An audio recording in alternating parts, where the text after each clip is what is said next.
সকলকে আন্তরিক শুভেচ্ছা জানাচ্ছি। দীর্ঘদিন পরে আসলে একটি ভিডিও আপনাদের মধ্যে নিয়ে এসেছি। আসলে যাদের ভালো লাগে তারা শোনেন এবং অনেকেই বলেন। আসলে আজকে আমি একটা বিষয় নিয়ে আপনাদের সাথে আসছি। বেশ কিছু মানুষ এর মধ্যে আমাকে ফেসবুকে যোগাযোগ করেছেন, যারা বিপদগ্রস্ত দেশে এবং বিদেশে। যারা বিদেশে আছেন তাদের জন্য দোয়া শুভকামনা, তাদের বিপদ দূর হোক। এবং দেশেও যারা বেকার আছেন বা আমার পরিচিত জন আছেন তাদের বিপদও কাটুক, এটা আমি চাই। কিন্তু আমি চাইলে আসলে কোনো কিছুই হবে না। হবে না, হবে তখনই যখন আপনারা আপনাদের বিপদ মুক্ত হওয়ার জন্য হাঁটতে পারবেন, তাই নয় কি? কারোর বিপদ কেউ উদ্ধার করতে পারবে না, হয়তো পথ দেখাইতে পারে, সহযোগিতা করতে পারে, সহজ করে দিতে পারে, কিন্তু কেউ কাউকে পরিবর্তন করে দিতে পারবে না। তবে সর্বোপরি আমরা এই বিপদ থেকে বাঁচতে চাইলে আমাদের একটা জিনিস লাগবে, সেটা হচ্ছে কি ধৈর্য। এবং এই ধৈর্য যখন আমার মধ্যে হবে, দেন হচ্ছে আমাদের জীবনের পরিবর্তনগুলো আসতে শুরু করে। বিষয়টা দেখেন। আর দ্বিতীয় যে বিষয়, আমরা অ্যাসেট চিনেন? অ্যাসেট মানে কি? অ্যাসেট শব্দের অর্থ কি? সম্পদ। অ্যাসেট শব্দের অর্থ কি? সম্পদ। কিন্তু সম্পদের ক্যাটাগরিগুলো আমি একটু ভাঙে আপনাদের বুঝাই, কারণ আমাদের সোসাইটিতে বেকারের সংখ্যা বাড়তেছে। যারা গার্জিয়ান আছে তারাও বিপদগ্রস্ত, যারা বেকার আছে তারাও বিপদগ্রস্ত। যারা গার্জিয়ান আছে তারাও দেখুন, আর যারা বেকার আছেন তারাও দেখুন। আমরা একবার বাস্তব উদাহরণ সহ একটা বিষয় আপনাদের সাথে শেয়ার করতেছি। এটা একটা মোবাইল আমার, এটা কি আমার একটা অ্যাসেট না? সম্পদ। কিন্তু এই সম্পদটা কিভাবে আসছে আপনি জানেন? এই সম্পদ থেকে আসছে। এই যে আমার মস্তিষ্ক, অনেকেই বলে, অনেক বেকার ভাই বোন বা বিদেশ থেকে অনেকেই বলেন যে আপনাদের সুযোগ নাই, টাকা নাই, মানে বিভিন্ন এক্সকিউজ দেওয়ার মতো। এক্সকিউজ ছাড়া মানুষ নয় পৃথিবীতে, সবার এক্সকিউজ আছে না পারার জন্য। কিন্তু সেটা পারার জন্য যে প্রক্রিয়া, সেটা বের করাই হচ্ছে আমাদের সফলতা। তাহলে এই যে আমি মোবাইল কিনছি, জামা কাপড় কিনছি, আমার টাকা পয়সা যা কিছু আছে সবকিছু আগে কোথায় আসছে জানেন? এই মস্তিষ্কের মধ্যে। এটাকে বলা হয় সফট অ্যাসেট। কি নাম? একটা আছে হার্ড অ্যাসেট। এই মোবাইলটা হার্ড, ধরা যায়, ছোঁয়া যায়, দেখা যায়, এটার প্রতি আমাকে লোভ আছে। আমরা যারা গার্জিয়ান তারাও চাই যে আকাম কুকাম করে হইলেও ছেলে মেয়েদের হার্ড অ্যাসেট করে দিব, বাড়ি করে দিব, গাড়ি করে দিব, টাকা পয়সা করে দিব, হার্ড অ্যাসেট করে দিব। তাই মনে হয় না? প্রত্যেকটা মানুষই কিন্তু তাই ভাবতেছে। কিন্তু এই হার্ড অ্যাসেট লিমিটেশন আছে। আমি 1 কোটি টাকা আমার পোলাপানটা করে ধুয়ে গেছি, 1 কোটি টাকা লিমিটেশন আছে। কিন্তু তার মস্তিষ্কটাকে যদি আমি 1000 কোটি টাকার করে দিয়ে যেতে পারি, তাহলে কি তার খাবারের অভাব হবে? সে কখনো বিপদগ্রস্ত হবে? সে আমার সাথে খারাপ ব্যবহার করবে? যখন মানুষের বিষয়টা বুঝেন, যার কিছুই নাই তার কি আছে? একটা মস্তিষ্ক আছে, ব্রেইন আছে। এই ব্রেইনকে কে কতটুকু দক্ষতার সাথে খাটাইতে পারে বিষয়টা বুঝেন। আমি, আপনি, একজন দিনমজুর, একজন রিক্সা চালক, বিলিয়নার, বিল গেটস, প্রত্যেকের জীবনে 24 ঘন্টা করে সময় পায়, তাই নয় কি? জন্মগ্রহণ করার পরে এক একজনের মানুষের লাইফ সাইকেল এক এক রকম, টাইম ফ্রেমটা এক একজনের এক এক রকম, নাকি? কেউ 20 বছর বাঁচতেছে, কেউ 50 বছর বাঁচতেছে, কেউ 60 বছর বাঁচতেছে। এখন এই টোটাল টাইম ফ্রেমের মধ্যে দেখেন, কোনো একজন মানুষ তার জীবনের 24 ঘন্টা সময় দিয়ে সারাদিন 1000 টাকা ইনকাম করতেছে, কেউ 500 টাকা ইনকাম করতেছে, কেউ বেকার 1 টাকাও ইনকাম করতেছে না, তাই নয় কি? কেউ আবার এই সময় বিনিয়োগ করে বাটপারি করে খাইতেছে। আরেকজনের কামাই করা টাকা নিজের ভাগে আইনা নিজে ভালো থাকতে চায়, বউ পোলাপান নিয়ে ভালো থাকতে চায়। কি সত্যি কথা না? মূলত আমরা হচ্ছে ফাঁকিবাজ। মানুষ জাতি হচ্ছে ফাঁকিবাজ। ফাঁকিটা দেওয়াই কে? ধর্ম মতে বলে শয়তান। সব ধর্মে আছে। সনাতন ধর্মে আছে হচ্ছে অসুর, মুসলিম ধর্মে আছে শয়তান, বিভিন্ন ধর্ম এরকম আছে, যারা আমাদেরকে প্রলোভন দিয়ে বায়াস্ট করে নিয়ে যাচ্ছে। তার মানে কি? আমরা সঠিক পথে থাকতে পারি না। যদি থাকতে পারতাম তাহলে সবাই শান্তিতে থাকতো। এখন আমরা যেহেতু পারি না, এর কারণ হচ্ছে আমরা অলস, আমরা আমাদের মস্তিষ্ককে অ্যাক্টিভ করতে পারি না। যেমন দেখেন, একজন বাবা মা একটা ছেলেকে, বা যারা ভিডিওটা দেখছেন দেখুন, ডাক্তার বা ইঞ্জিনিয়ার বানানোর জন্য কেউ দেশে পড়াশোনা করাইতেছে, কেউ বিদেশে পড়াশোনা করাইতেছে, কেউ সরকারিতে পড়াশোনা করাইতেছে, কেউ বেসরকারিতে পড়াশোনা করাইতেছে।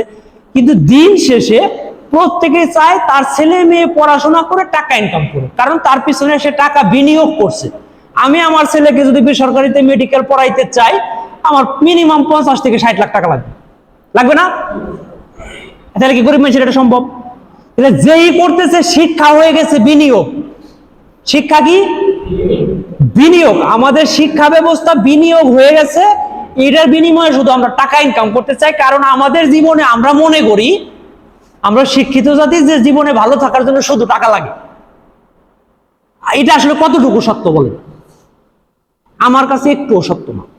পৃথিবীতে মানুষের ভালো থাকার জন্য টাকা এবং তার যে সফটওয়্যার এটা আপডেট থাকা দরকার। শুধু টাকা আছে, মস্তিষ্ক বলদা, মানুষের সাথে খারাপ ব্যবহার করে, সে অন্যায় করে, অত্যাচার করে, ফ্যামিলিতে ভালো নাই, সোসাইটিতে ভালো নাই। সত্যি কথা না? আরেকজন মানুষ আছে যতটুকু আয় করতেছে সবাইকে সান্ত্বনা দিয়ে, সুন্দর একটা বুঝ দিয়ে সবাই মিলে সুন্দর আনন্দিত আছে। সেই মানুষটা জ্ঞানী মানুষ, সে ভালো থাকবে। আরেকজন মানুষ অনেক টাকা ইনকাম করে সে ভালো থাকতে পারবে না। এখন এই যে সফট অ্যাসেট, তাহলে আমি যে পড়াশোনা করতেছি, অনার্স করতেছি, মাস্টার্স করতেছি, ডাক্তারি করতেছি, ইঞ্জিনিয়ারিং করতেছি, তার মানে কি আমি আমার সফট অ্যাসেটটাকে আপডেট করতেছি। এই সফট অ্যাসেট বাঙ্গায় আমরা হার্ড অ্যাসেট করব নাকি? আমার ছেলে 60 লাখ টাকা ডাক্তারি পড়াইলেও মাস গেলে 2-3 লাখ টাকা কামাই করবো, কি আমার একটা টার্গেট আছে না? সবাই তাই করতেছে না? তার মানে কি সফট অ্যাসেট টাকা দিয়ে কেনা যায় না, সবাই চেষ্টা করতেছে। টাকা দিয়ে কেনা যায়? আমার 70 লাখ টাকা থাকলে কি আমার বলা ডাক্তার হইব? এটা কিনে নেওয়া যাবে, সফট অ্যাসেট কিনা যায়। কিন্তু দেখেন মজার বিষয়, এটা কি হার্ড অ্যাসেট, এটা কেনা যায়, বিক্রি করা যায়। তাহলে কেনা বেচা গেলে কিছু সুবিধাও আছে, অসুবিধাও আছে। তাহলে এটা বেচা যায় যেহেতু এটা ফিক্সড, এটা বিক্রি করে দিলে শেষ, আমার পরের জেনারেশন নাও চলতে পারে। আমি এখন এটা নিয়ে হেরে বিক্রি করে খাইলাম, 6 মাস পরে আমি নাও খাইতে পারি, না খেয়ে থাকতে হইতে পারে। কিন্তু আমার মস্তিষ্কে যে অ্যাসেট আমি তৈরি করলাম বা করার চেষ্টা করলাম, এটা আমাকে লাইফ টাইম টেনশন ফ্রি করবে, জীবনের মান উন্নয়ন করে দিবে। দেখেন একজন মানুষ রিক্সা চালায়, বা আমার মতো গরিব মানুষই মনে করেন, আমি হঠাৎ করে 1000 কোটি টাকার মালিক হয়ে গেলাম, অবশ্যই এটা আমার জন্য ভালো হবে না। আমরা সবাই চেষ্টা করি এরকমই। আমার এখন কামাই নাই একটি হাও, আমি বেকার, আমার পোলা বেকার, আমি চাই আমার পোলা বেতন করুক 50,000 টাকা বেতনে চাকরি পাক। কিন্তু এটা কোনোদিনও সম্ভব হয় না। বেকারত্ব বাড়তে থাকে, তার জীবনে ডিপ্রেশন বাড়তে থাকে। কিন্তু ছোট্ট জিনিস দিয়ে যদি মানুষ শুরু করে, সে অনেক দূর পর্যন্ত আগাইতে পারবে, যেতে পারবে। এবং যারা বহু দূর পর্যন্ত গেছে তারা ওই শূন্য থেকেই শুরু করছে। বিশেষ করে আমার এলাকায় যাই, একজন আমার ভাই বিরাদার আছে, এদের সাথে আমার ভেজাল লাগে যে ছেলে মেয়েকে যদি আমি অ্যাসেট তৈরি করে দিতে পারি, হার্ড অ্যাসেট বাদ দিয়ে সফট অ্যাসেট, তাহলে কি আমার কোনো চিন্তা আছে? আর হার্ড অ্যাসেট করে দিয়ে যাবো, আমার বাপের জমি আসলে 100 বিঘার উপরে, বিষয়টা বুঝছেন? তার মানে কি জমিদার, বিয়ে করছে 2টা, আমরা 5/5 বোন, বিষয়টা বুঝছেন? তাহলে এই যে হার্ড অ্যাসেট করে দিয়ে গেল, যে আমাদের সফট অ্যাসেটটা না থাকতো, এই জমিতে আমরা কৃষি কাম টাম কইরা হারা জীবন ওর ক্ষেতে রাতাইল কাটতাম, ওর ক্ষেতে যে দুটো কুমড়া ছিঁড়তাম, যেটা হয়। কিন্তু যদি আমরা সফট অ্যাসেটটাকে আমরা আপডেট করতে পারি, তাহলে আমাদের জেনারেশন আপডেট হবে না? এইটাই প্রত্যেকের করা উচিত। তার মানে মেইন সম্পদ কোনটা, কোন সম্পদটা বেশি গুরুত্বপূর্ণ? আমাদের টোটাল আলোচনা কি বুঝলাম, বা আমাদের এখন রিয়েলাইজেশন কি হওয়া উচিত? আমাদের সফট অ্যাসেটের দিকে অবশ্যই গুরুত্ব দেওয়া দরকার, বেশি দরকার, অধিক দরকার। আর এই সফটওয়্যারটা আপডেট করার জন্য দরকার আমার কাজ করে টাকা কামাই করার জন্য এক ধরনের স্কিল, আর ভালো থাকার জন্য আরেক ধরনের স্কিল। আমরা ব্যক্তিগত জীবনে বই বইরা শিক্ষিত হয়ে যাচ্ছি, একটা চাকরি পাচ্ছি। আমি বলি, এটা নিয়ে আমার খুব বিরোধিতা হয়, যেহেতু আমি একটা চাকরি করি। পৃথিবীতে যত অফিস আছে, যত বড় বড় পদের লোক আছে, তার মানে কি তারা তত জ্ঞানী মানুষ, তত ভালো মানুষ? কি মনে হয় আপনাদের? কখনোই নয়। যার কারণে এত বিশৃঙ্খলা। জ্ঞানের অনুপাতে সমাজ বিচার করে না, মানুষ শিক্ষার অনুপাতে সমাজ বিচার করে। আপনি মুখস্থ করে ফেলাইছেন সব বই, আপনি বিসিএস সব পরীক্ষা দিয়ে পাশ করে ফেলাইছেন, আপনি অ্যাডমিন ক্যাডার, কেউ ফিরে দিতে পারবো? তার মানে আপনি সুখী মানুষ হইবেন তার গ্যারান্টি আছে? কারণ মানুষ ভালো না হলে সুখ নাই। মানুষ ভালো, মানুষের মানসিকতার সাথে সুখ বা দুঃখের সম্পর্ক, শুধু টাকার সাথে সম্পর্ক নয়। এই জন্য হচ্ছে আমাদের শিক্ষা ব্যবস্থায় মানবিক মূল্যবোধ এবং মানসিকতার দিকে গুরুত্ব দিয়ে এই রিলেটেড কিছু পড়াশোনা বা এডুকেশন রাখা উচিত। যখন একজন মানুষ অনার্স বা উচ্চ শিক্ষায় শিক্ষিত হবে তখন সে মানবিকভাবে এবং মানুষ হিসেবেও অনেক উচ্চ মানসিকতার মানুষ হবে। এটা যেদিন সমাজে প্রতিষ্ঠা হবে সেদিনই শান্তি ফিরবে। আপনার কি মনে হয় এর আগে সম্ভব? আমার মনে হয় না। তবে এর মধ্যেও দেখবেন, আমি দেখছি অনেক মানুষ আছে যারা জ্ঞানী গুণী এবং তাদের দেখলে বোঝা যায়, তাদেরকে আমি সবসময় রেসপেক্ট করি এবং ওভারঅল সকলকে রেসপেক্ট করি। কিন্তু যে যে ভুল করবে সমাধান তারই করতে হবে, শাস্তিও তারই ভোগ করতে হবে। তার ভুল তো আমি ভোগ করবো না, তারটা সেই ভোগ করবে, কিন্তু তার অশান্তির কারণটা সে জানে না। সে যে ভালো নাই, কেন নাই, এটা সে আইডেন্টিফাই লাইফে করতে পারে না। যদি পারতো তাহলে সেও সবাইকেই ভালোবাসতো, সবাইকে আপন ভাবতো এবং তার জীবনটা সহজ হয়ে যেত, সুন্দর হয়ে যেত। আমরা হচ্ছে এমন জাতি, মানুষের পারলে পিছন থেকে ট্রাইনে ধরে কেমনে আমার হাতে আটা যায়, প্রথমে চেষ্টা করি এইটা, প্রথমে বলে হাতে আটুক, কেন সামনে সমান সমান ভাল লাগবো, তারপরে মনে হয় ওইটু পিছনে গেলে আমার ভালো লাগে, টাইন হরে পিছনে দিয়ে দিলাম আমি সামনে চলে এলাম। এই যে টেন্ডেন্সি, এই কারণে হচ্ছে বেকারের সংখ্যা আরো বাড়ে। আর আরেকটা বেকারদের সমস্যা আছে, সব জায়গায় সমস্যা। একজন বেকারে ধরে আমি চাকরি দিব, সে করবে না।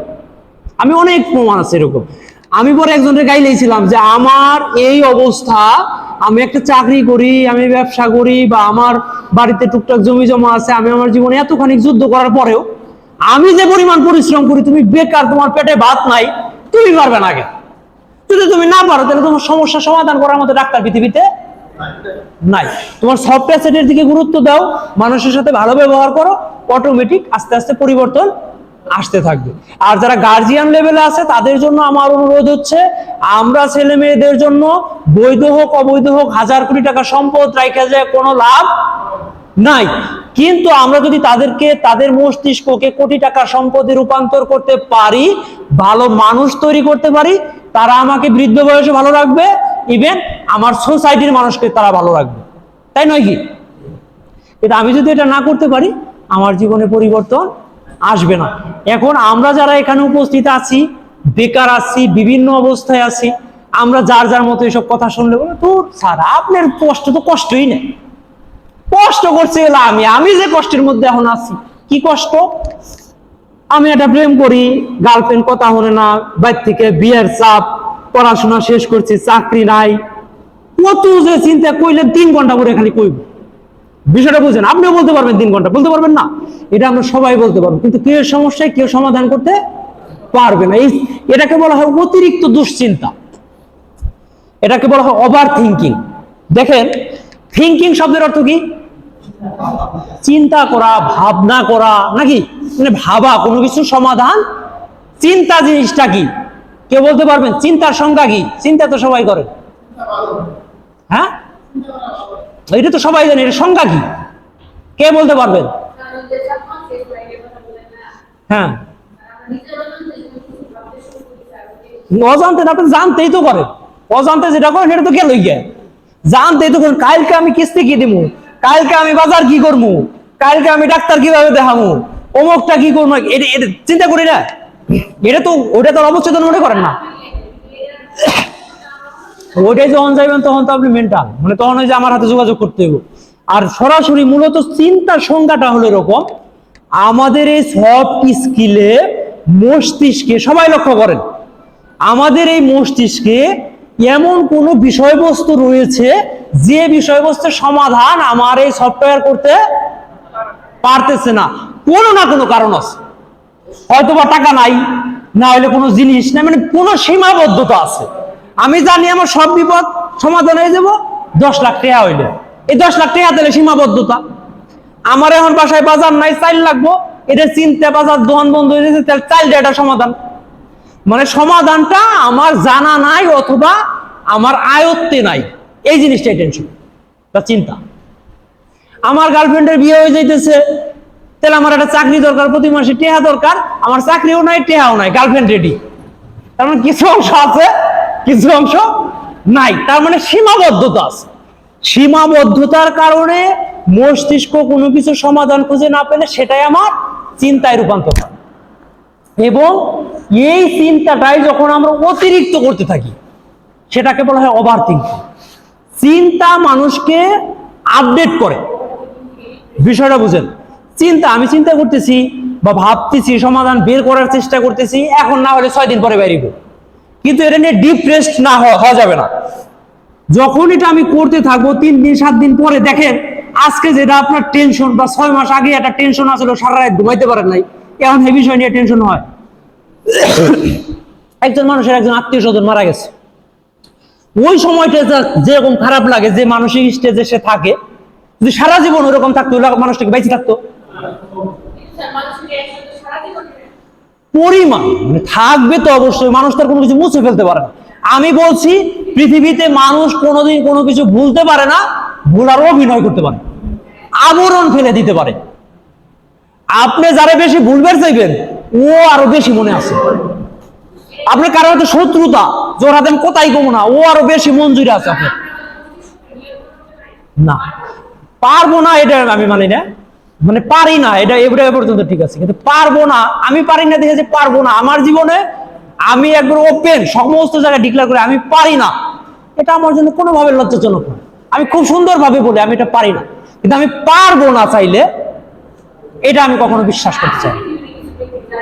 হ্যাঁ, যারা পারে আমি ওই লাইনের মানুষ, বুঝছেন? আমি ওই লাইনে হাঁটি, আমার এটা পারতে হবে। কারণ মানুষ যদি তার মনকে নিয়ন্ত্রণ করতে পারে তখন সে অন্যকে পথ দেখাইতে পারবে। আপনার মনে কি চলতেছে, আমার মন নিয়ে যদি আমি অস্থির থাকি, যেমন আমি বেশ কিছুদিন ভিডিও করি না, আমার মন নিয়ে আমি আসলে অস্থির বিভিন্ন কারণে। কারণ মানুষের জীবন যেহেতু যুদ্ধ, আমি বলি সব সময়, এই যুদ্ধে আমরা জন্মগ্রহণ করছি কি যুদ্ধ করতে করতে, হাজার হাজার কোটি কোটি শুক্রাণুর হাতে যুদ্ধ করতে করতে আমি পৃথিবীতে আইছি। আসার পরেও যুদ্ধ, মৃত্যুর পর্যন্ত যুদ্ধ, মাঝে মাঝে যুদ্ধ আওলায় যায় না? আমাদের প্রত্যেকের জীবনে এটা হয়। কিছু সৈন্য মরে গেছে, মন্ত্রী অসুস্থ, ঝামেলাটা লাগছে, টেহা একজনের কাছে পামুদ দেয় না, কামের লিগে একজনের টেহা দিছি, হে যায় হেরা ফোন রিসিভ করে না, মানে পেরেশানি শেষ নাই। পৃথিবীতে আমরা ভাবি আমাদের কষ্ট দূর হবে, সবাই তবে ভাবছি না? এই যে ভিডিও যারা দেখতেছেন তারাও ভাবতেছেন আপনাদের কষ্ট দূর হবে। কষ্ট দূর হবে এটা সত্যি কথা, কিন্তু আপনি ভাববেন না আপনার কষ্ট কমবে। একটা জিনিস সবার সাইকোলজিতে ঢুকাই ফেলেন, আমার কষ্ট কমবে না কিন্তু আমার ধৈর্য শক্তি বেড়ে যাবে, আমি এটা সহজেই নিয়ন্ত্রণ করতে পারবো। যেমন আমি গাড়ি চালাইতেছি, হঠাৎ করে স্টিয়ারিংটা আমার নিয়ন্ত্রণে নাই, তখন আমার এটা কি বিপদ না? সামনে ধারে একটা গাড়ি আসতেছে, আমি মরে যাবো, অ্যাক্সিডেন্ট হয়ে যাবে, তখন এটা কি আমার জন্য বিপজ্জনক অবস্থায় অ্যাক্সিডেন্ট। আমি আল্লাহর কাছে কই যে গাড়ি চালান আমি বাদ দিব না, অ্যাক্সিডেন্ট হয়েছে দেখে আমি গাড়ি চালান বাদ দিব? আল্লাহর কাছে কমু যে আমি ধৈর্য ধরে জানি গাড়ি চালাইতে পারি, গাড়ি নিয়ন্ত্রণ করতে পারি। আমার জীবনে হাজার হাজার ঝামেলা আসবে, হাজার হাজার সমস্যা আসবে, আমি মনে করবো সমস্যা শূন্য হয়ে যাবে, সেদিন আপনি মরে যাবেন। যেদিন ভাববো আমরা যে আমার সমস্ত সমস্যার সমাধান হয়ে যাবে, সেদিন আমি আর এই পৃথিবীতে জীবিত থাকবো না। তার মানে আমার সেন্স আছে মানে বিপদ আছে। আমি আল্লাহর কাছে সবসময় বিপদ যত খুশি দাও, সমাধান করার সক্ষমতা দেওয়া আরো ডাবল করে। আমার যদি বিপদ, আমার সমস্যা দূর করার মতো ক্যাপাসিটি থাকে, বুদ্ধি থাকে, সমাধান করার অস্ত্র থাকে, তাহলে আমার ভয় কিসের? কিন্তু সেই অস্ত্রগুলা তৈরি হয় কোথায়? মস্তিষ্কে। এই মস্তিষ্কটাকে যদি আমরা আপডেট রাখতে পারি, করতে পারি এবং নেগেটিভিটি বর্জন করতে পারি, বিষয়টা বুঝছেন? আমরা কাউকে ভুলে থাকতে চাইলে তার কথা বেশি মনে পড়ে কেন? আমি এখনো মনে করেন আপনি কারোর সাথে কথা বলেন না 10 বছর ধরে, তার মানে কিন্তু তাকে আপনি ভুলে যান নাই। যে ভালো করছে সেগুলো ভুলে গেছেন বেশি, খারাপ করলে তারে ভুলেন না। এই জন্য সাইকোলজির একটা ভাষায় বলে খারাপ লোকেরও দরকার আছে। খারাপ লোক না থাকলে পৃথিবী সুন্দর হইতো না, আপনার নিন্দুক না থাকলে আপনি উন্নত হইতেন না, আপনার প্রতিবেশী ঝামেলা না করলে আপনার বাড়িঘর বিল্ডিং দিতেন না, চোর আইসা যদি সব না নিয়ে যাইতো তাহলে আপনি কোনোদিন তালা আবিষ্কার হইতো না। তাহলে খারাপটা তৈরি হয় পৃথিবীর সুন্দরের জন্য, খারাপ আপনার উপকারী, কিন্তু সে লুজার। যে খারাপ করছে সে ক্ষতিগ্রস্ত। আপনারা মনে করতেছেন খারাপ মানুষ আমার কাছে 10,000 টাকা নিয়ে গেছে মানে ও লাভবান, আমি ক্ষতিগ্রস্ত। আমি এই সাইকোলজির মানুষ না, আমি মনে করি ও ক্ষতিগ্রস্ত, আমি লাভবান। কারণ আমি যদি ধর্মীয় মতে ভাবি আমি কিয়ামতের দিন তো পাবো। ওই যে 68 লাখ মার গেছে কইছি ব্যবসা করবে যায়, তো ওইটা কি আমার আছে না? আমি তো আল্লাহর কাছে যাই হিসাব তুমি আল্লাহ, আমি তো একজনের কাছে পাই এত টাকা, তাহলে এটা সব আমার কিছু দেন। তাহলে ওভারঅল আমরা নেগেটিভিটি আমাদের মস্তিষ্ক থেকে দূরে রাখবো। কারোর সাথে আমাদের শত্রুতা নাই, কারোর ব্যবহার যদি আমাদের ভালো না লাগে আমরা তাকে দূরত্বে রাখতে পারি।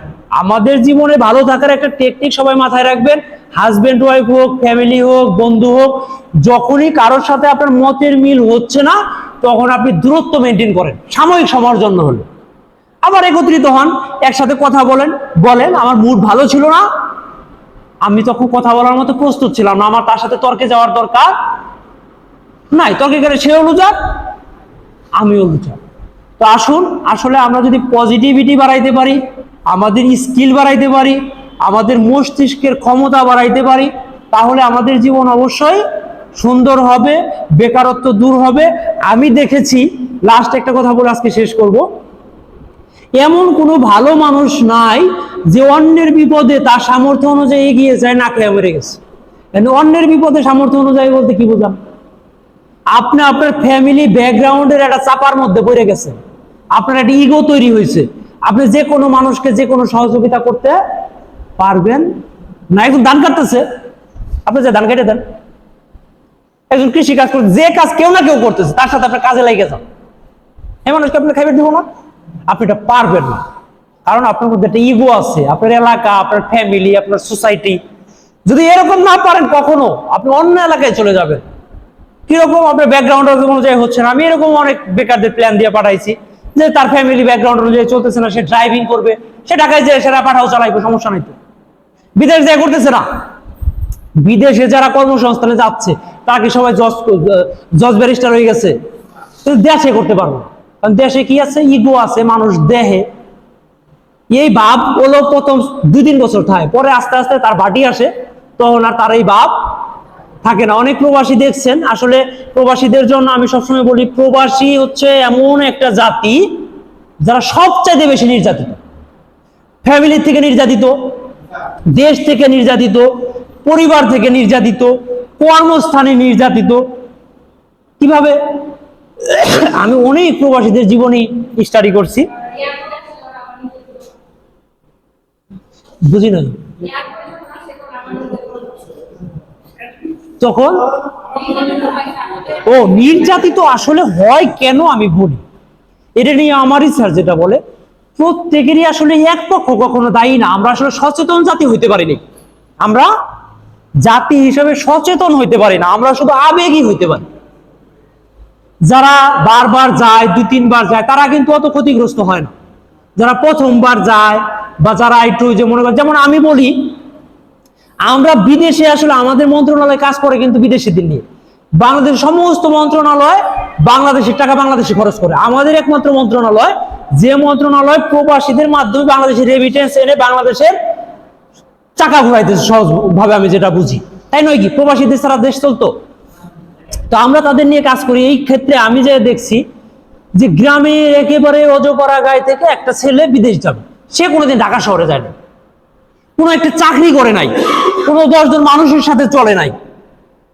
এই মানুষটা হঠাৎ করে বিদেশে গেলে, যারা টুকটাক বিদেশে বা দেশে বিভিন্ন জায়গায় চাকরি করছেন, ঢাকায় গেছেন, গার্মেন্টসে চাকরি করছেন, তারা বুঝবেন যে চাকরির লাইফটা কিন্তু ভিন্ন। যারা দেশেও চাকরিতে ঢুকে প্রথমে অনেক বাধা বিপত্তি আসে। ম্যাক্সিমাম বেকার আমরা কাজে পাঠাইলে 3 মাস টিকে না, আছে কিন্তু এরকম রেকর্ড আছে না? কেন টিকে না? কারণ কাজের সাথে তার শুট করার সুযোগ থাকে না। কারণ আমি দেখেছি আমার এই বেকারত্বের রিসার্চে, যার ঘরে গেলে 3 বেলা নগদ ফগদ গরম গরম খাবার আছে, মা এটা আছে জীবিত, বাবা আছে জীবিত, বাড়িতে টাকা পয়সার খুব একটা সমস্যা নাই, থাকলেও তাকে বুঝতে দেয় না। ওই ছেলে বাবা মা মারা যাওয়ার আগ পর্যন্ত কাজ করতে পারবে না। এটা যদি আমার কাছ থেকে লিখিত স্ট্যাম্পে নেন, আপনারা নিতে পারেন। আর যদি কেউ করে থাকে, সেই ছেলে অবশ্যই মানবিক মূল্যবোধ সম্পন্ন একটা ছেলে বা একটা মেয়ে। আমি এরকমও পাইছি, সব যে এক পথ না, 90% 10%। কিন্তু এই বাবা মা তাদেরকে যতদিন পাইলে পয়সা রাখতেছে। অনেক প্রবাসীদের আমি বলি, বিদেশে যায়, যাওয়ার পরে যা ইনকাম করে সব বাড়িতে পাঠায়, বাইরের কাছে পাঠায়, মায়ের কাছে পাঠায়, বউর কাছে পাঠায়, যে যেমন ভাবে পাঠায়, তেমন ভাবে খরচ হয়ে যায়। কারণ এই টেহাটা যে রক্ত বেচা টেহা, এইটাও ফ্যামিলিতে কয় না। ও মনে করে না আছি খুব ভালো, বিদেশ না কোনো কষ্ট নাই। অথচ মনে করেন সকাল 4টার সময় ঘুমতে উঠবো, রান্না বান্না করবো, 2 ঘন্টা বাসে চড়ে কাজে যাইবো। ম্যাক্সিমাম মানুষ, সবাই যে একরকম, বিষয়টা এরকম না, 90% বা 80% মানুষ। কারণ বাংলাদেশ থেকে আমরা যা ট্রান্সপোর্ট করি তা হলো সব লেবার। কারণ তারা কেউই দক্ষ না, ভাষাই জানে না, একজনের সাথে কিভাবে কথা বলতে হবে সে জানে না। তখন এই অবস্থায় 6 মাস তার জীবনে একটা মর্মান্তিক ঘটনা চলে আসে। যেমন গতকাল একজন প্রবাসী আমাকে ফোন দিছিল রাত 12টার দিকে, হঠাৎ করে ফোন দিয়ে দিয়ে যে এমন করে কথা কইতেছে, চোখ মুখে মনে মন করতেছে। হ্যাঁ, আমি পরে বললাম কি ঘটনা রে বাবা, ঘটনা কি, মন খারাপ কে? ওই স্যার কিরগিজস্তান আইছি, আপনার কাছে ক্লাস করছিলাম, আপনি নাম্বার দিয়েছিলেন, ফেসবুকে পাইছি, আমি তো খুব বিপদে পড়ছি স্যার। কি হয়েছে? চাকরি দেয় না, কাম নাই, খাওয়ান নাই, খুব বিপদে আছি। টাকা খরচ করে গেছি 5 লাখ। আমরা যে সময়টায় ট্রেনিং তাদের দেই, এই সময়ে তাদের আসলে সচেতন করার কোনো সুযোগ থাকে না। আর আরেকটা বিষয়, প্রবাসীরা সবাই শুনেন যারা ভিডিওটা দেখছেন, আসলে বিষয়টা হচ্ছে কি, সত্য কথা কইলে বাংলাদেশের বেকার যারা বিদেশে যায় 50% যাইব না। কারণ এরা দেশে পাবজি খেলতেছে, ফ্রি ফায়ার খেলতেছে, বাপের হোটেলে খাইতেছে, আনন্দের জীবন, রাজা বাদশা। এই বাদ দিয়ে কি রাজা কাম করবে স্যার? তারপরে আবার কিছু মানুষ কাম পায় না, তার কারণে যে কিছু অদক্ষ লোক যে রাকাম কুকাম করে, কাজের পরিবেশ নষ্ট হয়, বাঙালি নিতে চায় না, বিভিন্ন সময় বিভিন্ন ইফেক্ট তৈরি হয়। এই জন্য হচ্ছে, যদি যারা বিদেশে আছেন এবং যাদের আত্মীয় স্বজন বিদেশে আছে, যারা দেশে আছেন, কখনোই কল্পনা করবেন না যে আপনার আত্মীয় স্বজন একবারে ধোঁয়াইয়া কামাইতেছে আর আপনি পাঠাইও আর আপনি বসে বসে খালি খাইবেন। আমি প্রত্যেক প্রবাসীর বলে দিই, তুমি যে টাকা ইনকাম করবা এ টাকা দেশে হবে শুধু বিনিয়োগ। বিনিয়োগ কিরকম? এই টেহা খাটাইয়া যদি টেহা কামাই করে তারা কিছু করতে পারে, তাহলে সেটা খাইবো, না হলে কেউ খাওয়ান নাই। কারণ আমি কষ্ট করছি, তোমরা কষ্ট না করলে আমার সংসার আগাইবো? 10 বছর পর আমি টেহা পাঠাইতে থাকবো, বা প্রবাসীদের ম্যাক্সিমাম ডিপ্রেশন প্রাপ্ত প্রবাসীরা যেটা বলে, 10 বছর বিদেশ থাকছে, দেশে আইছে, দেশের প্রত্যেকটা মানুষ মনে করে তার কাছে লাখ লাখ টাকা আছে, হয় না? দেখেন, আপনি প্রতিবেশী একজন আইছে 15 বছর আছে ইটালি, আপনি কল্পনা করবেন কিন্তু কোটি কোটি টাকা নিয়েছে। কিন্তু একজন প্রবাসী আমি দেখছি 20,000 টাকা বেতন পেলে 18,000 টাকা দেশে হাইটে পাঠাই দেয়। কারণ কি? এ নিজে না খাইয়া হইলেও পাঠায়। এদের কষ্ট তো আর দেশে এরা বুঝে না, তাদের আত্মীয় স্বজনরা বুঝে না। পুরা মনে করে যে যেমন প্রবাসী টেহা দিয়ে আইফোন কিনলে কোনো কষ্ট লাগে না, দেশের থেকে যদি কেউ কামাই করে আইফোন, ওরে বাপরে, জীবনেও সাহস করতো না। ঠিক আছে, জানকা। তো সেই ক্ষেত্রে হয়েছে কি, যে আসলে প্রবাসে যারা আছে বা দেশে যারা আছে, আমরা অন্যের ইনকামকে যেভাবে খরচ করি, তারা নিজের ইনকামকে ওইভাবে খরচ করতে পারি না। এই জন্য আমি আমার একটা ভিডিওতে বলেছিলাম, যে টাকা ইনকাম করা শিখে গেল তার খাওয়া বন্ধ হয়ে গেল। যে কামাই করে সে খাইতে পারে না, সে শুধু অন্যের খাওয়ায়, আর হে খালি খারাপ ব্যবহার করে, কথা শুনে না, আর হে খালি কষ্ট পায় আর ডিপ্রেশন, কষ্ট পায় আর ডিপ্রেশন। এই প্রবাসীরা যারা প্রবাসে থাকে, যা ভিডিও দেখতেছেন, এর মধ্যে 90% মানুষের মধ্যে যে এত পরিমাণ কষ্ট, এ যদি আপনারে কয়, আপনি বসে বসে কাঁদবেন। এরকম লাইফ স্টোরি মানুষের আছে। এখন সব মিলিয়ে দেশে যারা আছে তারাও এদের উপর অত্যাচার করে। একজন প্রবাসী যখন দেশে আসবে, শালিতে ফোন দিব, দুলা ভাই একটা মোবাইল নিয়ে আইসেন। কি মোবাইল? একটা আইফোন নিয়ে আইসেন 14 প্রো। ও জীবনে নামই ওনার, দেশে চালায় না নোকিয়া মোবাইল। আর ওই প্রবাসী তো যেমন করে ফুলে, আমার শালি ফোন দিছে, শালির চেহারা খাইতে ভালো, আমি ছোট আমু, তাতে কি হয়েছে, কিনে নিয়ে যাবো। কিনতে কিনতে কিনতে কিনতে অর্ধেক টাকা কিনে নিয়ে আসে, সবাই দেয়। কিছু মানুষ পায়, কিছু মানুষ পায় না। পৃথিবীতে একবারে প্রবাসে যারা আছেন, দেশে যারা আছেন, আপনারা যারা আছেন, শুনেন, যে সম্পর্ক দিলে ভালো থাকে, না দিলে নষ্ট হয়ে যায়, ওই সম্পর্ককে আপনি লাথি মারেন। ওই সম্পর্ক আপনার জীবনকে ডিপ্রেশনই শুধু দিবে, আপনার জীবনে কোনোদিন আনন্দ এনে দিবে না। আর যাকে না দিলেও আপনাকে ভালোবাসা দেয়, তাকে আপনি সব ডাইলে দেন, কোনো সমস্যা নাই, সেখানে দিলেও আনন্দ আছে। এই জন্য হচ্ছে নিজে সবসময় সচেতন থেকে নিজের অর্থনৈতিক অবস্থা যেন ঠিক থাকে, অন্যের প্রতি যেন আমরা নির্ভরশীল না হই, নাকি? এটাকেই তো বলা হয় স্বাবলম্বী হওয়া। একজন বেকার থেকে, হ্যাঁ কি বলছেন? তাহলে যখন আমি অন্যের প্রতি নির্ভরশীল হব না, আল্লাহর উপরে তো নির্ভরশীল, এগুলো আবার পেজ ধরেন না কেউ ফেসবুকে। আমরা অবশ্যই আল্লাহ না দিলে কোনো কিছুই পাবো না, কিন্তু আমরা চেষ্টা ব্যতীত কোনো কিছু পাবো না। আল্লাহ দুইটাই বলে দিছে, আল্লাহ না দিলেও পাবো না এটাও কইছে, আবার চেষ্টা ব্যতীত পাবো না এটাও কইছে, নাকি? তাহলে আমার কাজ হচ্ছে চেষ্টা করা, ফল দিবে কে? আল্লাহ। কিন্তু আমি যদি অসচেতন ভাবে চলি, এটার কষ্ট আমার নিতে হবে। আমি বুঝবো না সুঝবো না, আমি টাকা পয়সা সব বউগুলো আমাকে দিয়ে দিয়েছি, বউ যায় আরেকজনের হাতে যায় আর ফ্ল্যাট কিনছে, তো এই কষ্ট কিরা নিব? আমার ফান্ড ম্যানেজমেন্ট, আমি একজন মানুষ, আমি যেন আমৃত্য সুস্থ থাকতে পারি, আমার নিজের সিকিউরিটি দিতে পারি, চেষ্টা করব। আমার অ্যাকাউন্টে টাকা থাকলে বাদে আমি যদি অসুস্থ থাকি, আমার বউ পোলা আমার সব চলে যাক, আমি কামের লোক রাই হলো আমি সুস্থ থাকতে পারবো না? আর সব দিয়ে দিছি, আমারে কুঞ্চার মধ্যে ফালাই দিছে, আমারে নিয়ে হারে কি করছে, এই বৃদ্ধাশ্রমে ফালাই থুই দিছে। ম্যাক্সিমাম বৃদ্ধাশ্রমের মানুষগুলোর সাথে আমি কমিউনিকেশন করে বা তাদের সাথে কথা বলে এরকমই বুঝছি যে তাদের জীবনে সর্বস্ব দিয়ে দিছে। যে দিয়ে দেয় সে নিঃস্ব মানুষের বালতে করবো নাকি মানুষ? কোনোদিনও করবো না। এই জন্য দেশে বিদেশে প্রবাসী যারা শুনছেন এই কথাটি, নিজেকে নিঃস্ব না করে, নিজের ব্যক্তিত্ব বজায় রেখে, নিজের স্কিলটাকে বৃদ্ধি করে জীবনটাকে সুন্দর করার চেষ্টা করুন, অন্যের উপকার করুন। অন্যের উপকার করতে করতে আপনার জীবন সহজ হয়ে যাবে। আর অন্যের বিপদে ফেলাইতে থাকবেন, দেখবেন আপনি নিজেই বিপদে পেরে গেছেন। তাই হচ্ছে না? সকলে ভালো থাকুন।